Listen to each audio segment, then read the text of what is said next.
Madam President. Senator Sanford, I'd like to offer an amendment. Secretary will receive the amendment. Sanford amendment. An amendment to the substitute to Beeson substitute for Senate Bill 256. On page 39, beginning on line 14, delete section 23 in its entirety and renumber the remaining sections accordingly. That removes Homeland Security's authorization to hire, appoint, and maintain certified police officers to assist in the implementation and enforcement of this act. Senator, you and I have discussed this a number of times. It's very similar to my disagreement with Senator Bedford. I do not think that it strengthens the bill. Actually, I think it takes away one of our tools that we need to use to try to enforce this act. Now, I've worked with everyone on this.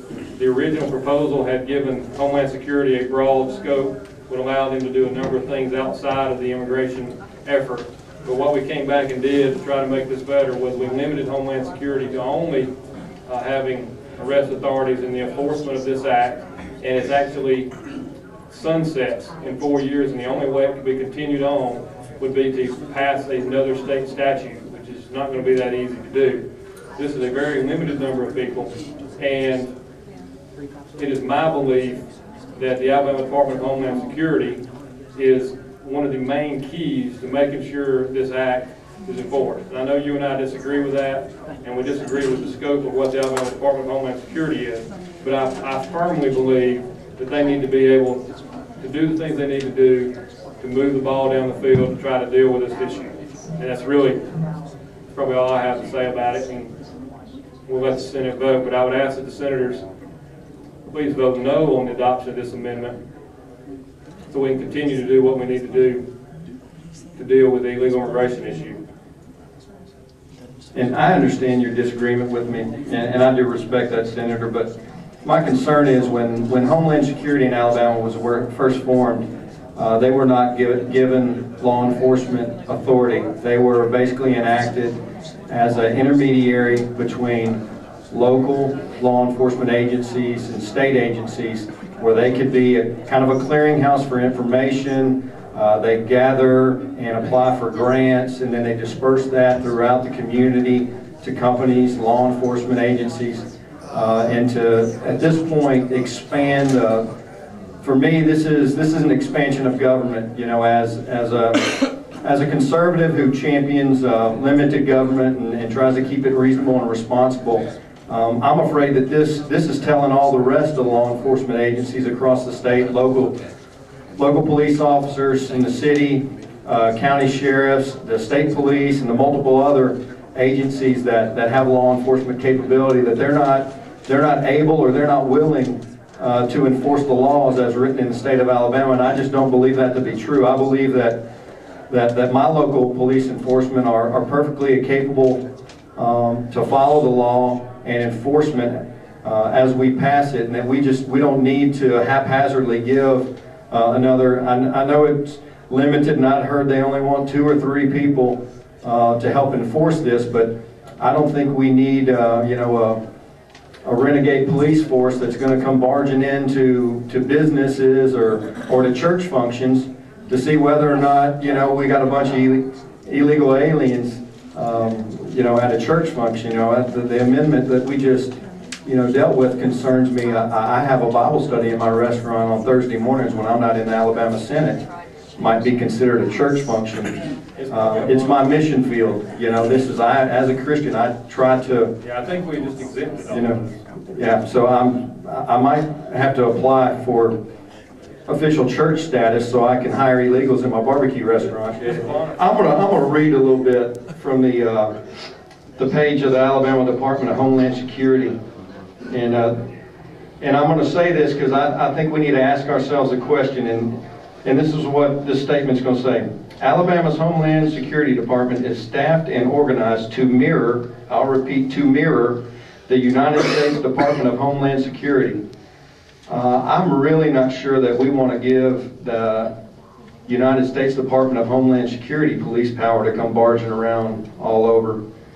So I'm very concerned that we're going to give you know, kind of a fledgling agency in the state of Alabama, law enforcement capability. And then I'm going to read on down on their page. The mission of the Alabama Department of Homeland Security is to work with our federal, state, and local partners to prevent acts of terrorism in Alabama, to protect lives and safeguard property, and if required, to respond to any acts of terrorism in Alabama. I didn't hear anything about illegal immigration in there. Yes, ma'am. Do you wish to have extended discussion on this amendment? I'm probably just going to talk for a little while. I won't stay here all night. I thought the clock probably started, didn't it? Start the clock. But I won't keep you very long. I just got a few points I have to make, that's all. Talks about the Alabama Department of Homeland Security job information. And I'm going to read another line from it. I'm going to read a paragraph, actually. The Alabama Department of Homeland Security is a relatively new state agency. I believe I just said that. And we have 13 authorized positions and 13 personnel assigned. All our positions are located in Montgomery, and we have no projected vacancies at this time. The primary career field in our department relates to emergency management, and our 4 positions are all filled. We presently have no authorizations for law enforcement or intelligence analyst positions within our organization. Now, why in the world would that be on a state agency's website, letting people know that they do not currently have authorization for law enforcement or intelligence analyst positions unless they were looking to gather that ability? It seems like this is something that they've kind of had planned and strategized. If time shows that our state does not have the capability, the resources, or the people to enforce the law, if we so choose to pass it, then maybe we could revisit the opportunity of seeking a little bit of law enforcement provision for Homeland Security. But this time, I'm very concerned over that, and at this time, I want to urge my colleagues to vote yes on this amendment and to not allow that law enforcement capability. And I'd like to go ahead and move for the passage of the amendment. Senator Beeson? I make a motion that we lay the Sanford amendment on the table and urge everyone to vote aye. Vote no. Vote no. We have 11 ayes, 15 nays. The motion to table fails. Friends, this is how government bureaucracy grows and metastasizes. Is we start something, we have a small little sunset provision. My question is, if this provision is good enough for 4 years, why isn't it good enough in perpetuity? Okay? And when was the last time we saw a government program that had sunset clause actually sunset around here? I hope the body realizes this. If we're going to attempt this, we need to pass a bill that can be enforced if we really want to do anything about this issue. I had the same experience while this bill was in committee that Senator Beeson had. What I had was law enforcement agencies coming and saying, we want you to do something about illegal immigration, but we don't want to be saddled with it. We have 15 ayes, 13 nays. The amendment is adopted. Madam President, with the... No, the senator from Madison County would like to be recognized. Oh, gentlemen.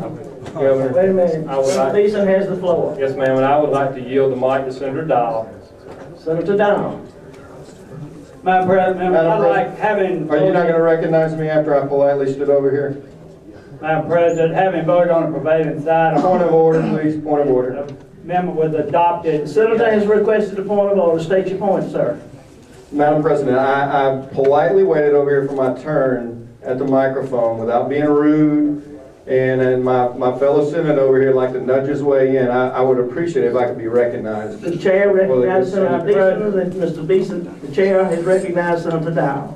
Madam President and members of the... I disagree with the chair. My motion was, I'd like to reconsider the motion on which the Sanford amendment was adopted, having voted on the prevailing side. I'd like the motion, the table is His motion, please. One at a time, Senator. Senator Down, state your motion. My motion is, having voted on the prevailing side of which the Sanford Amendment was adopted, I move to reconsider that.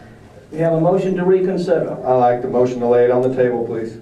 And Senator Sanford has issued a motion. Call for ayes and noes, Madam President. 15 ayes, 17 nays. Madam President. The motion to table fails. Madam President, before we vote, Senator from North Alabama, I agree on a lot of the concepts. This is not debatable. All right, I move adoption. Secretary, call the roll. Reconsider. 17 ayes, 13 nays. Madam President. Motion carries. Madam President, Senator Beeson. I make a motion that we lay the Sanford Amendment on the table. Motion is to lay the Sanford Amendment on the table. Yes, ma'am, and I ask for permission to use the previous roll. Roll call, roll call. Is the call sustained? Call is sustained. Secretary, call the roll. 17 ayes and 14 nays. The motion is tabled. Thank you, Governor, I appreciate that. Senator Beeson, you have the floor, sir. Yes, ma'am, I was going to tell the story about where we've gone, how far we've moved.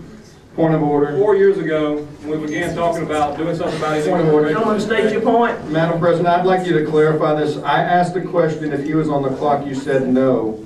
The time had not started, so I'm wondering what they're cloturing at this point. Could you clarify that for me? Actually, it's a time certain. How is that? Could you read the motion? I'd like to hear that again. We have a petition to close the length of debate. Go ahead and read that for me.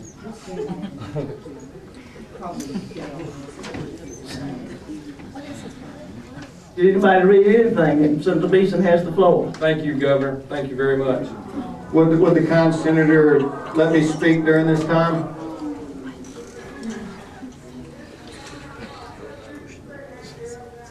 I've worked just as hard as you have. Without losing my time and place, and with the ability to recall the mic, I will yield. I just want to make sure that the people listening on the internet and the citizens of Alabama are understanding that my fellow Republican colleagues are attempting to shut out one of their own members' ability to speak on a bill. They've already stripped an amendment that passed once with bipartisan support.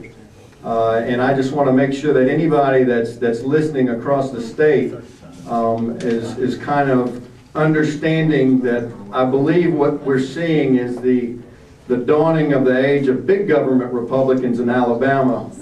That earlier in the day we were not allowed to hear the reading of the bill. It's almost like being in Washington, D.C. where you have to vote on it before you know what's in it. Thank you, sir.